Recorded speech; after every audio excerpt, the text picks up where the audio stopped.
Well, meanwhile, new signs that the booming housing market may be cooling, with record high numbers showing U.S. housing affordability in June was the worst since 1989.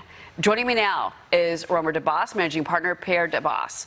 Pierre, obviously my favorite topic. I host a show on real estate. I first want to get your take on what we're seeing as far as mortgage rates go. We saw them back above 5% this week. There's been a lot of volatility in them.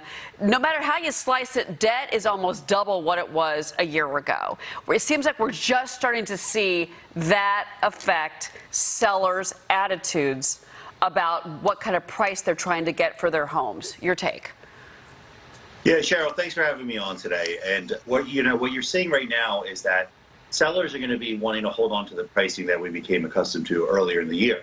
And with interest rates more than doubling since the beginning of the calendar year, it's a matter of time till there's a correction in pricing of housing as a result of the debt service going up so significantly. At the end of the day, when you start comparing rentals to mortgage payments, the moment it becomes cheaper to rent than it is to afford to buy a home with, considering all-time high in prices, with the average price of a home eclipsing $400,000 for the first time ever, and interest rates going up, in the low 5% range, it's really going to, I think the inevitable conclusion is just going to be a significant slowdown in transaction activity. Sure, of course. You'll see, a correction in pricing. I don't think anything catastrophic. The good thing about this is, the only good thing is that we won't have the absurd level of price appreciation that's occurred in the last, 2 to 3 years. You know what, though? Let me stop you, though, Pierre, because here's the thing. I want to make a point here. The fact that, it's not just interest rates, and obviously we focus on that, but look, there's a lot of predictions that the economy, we're talking recession, and the economy really has yet to show the full effects of going into the tank based on what you're seeing. You're seeing higher interest rates from the Fed, they're jacking up rates. They're going to do it again in September. That's going to affect all different types of lending, not just homes, but autos and credit cards. There's that, So then you've got companies out there that are talking about either hiring freezes or layoffs, big corporations. Right. So you've got a double whammy on housing. I think we're not talking about enough right now. That is the double threat, and sellers have to get realistic about what they want. Right, and then if you're a consumer, where's the sense of urgency being created to buy now?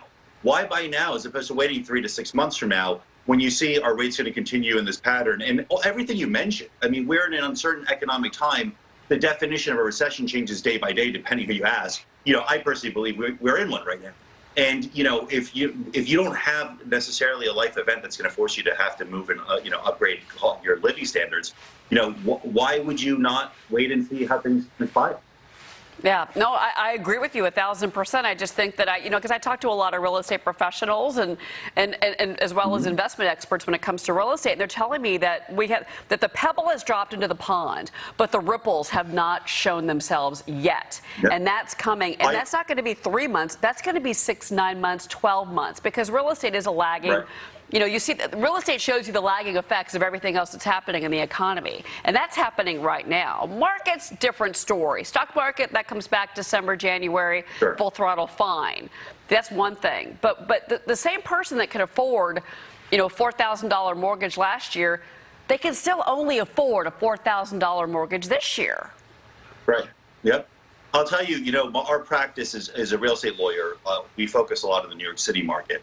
And in the last 6 weeks, the market has calmed down substantially. And it is solely due to everything that we're describing right now. Not so much as interest rates, as our market is dependent on where rates are.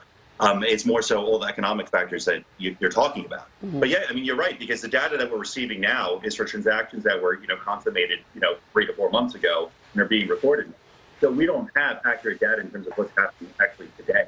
Well, I can tell you from my perspective, in representing, a high volume of consumers, is that there is a significant slowdown taking place in the market, and it is a wait-and-see approach. Well, and if you're a buyer, this is your time, and it's going to be. I'll tell you that. I think that's going to be happening soon. Pierre, thank you so much for being here. I really appreciate it. Look, thank you, sir. If you're out there and you want to buy that dream home, guess what? I've got a show called exactly that. It's called American Dream Home, and it's every Wednesday night right here on Fox Business, 9 p.m. Eastern Time. We go country. We go to the beach, and we are following people looking for that dream home. And you know what? there are great homes out there, and there are probably going to be better deals this fall when season 3 starts. All right, I'm off my shameless promotional soapbox, everybody. Okay, coming up.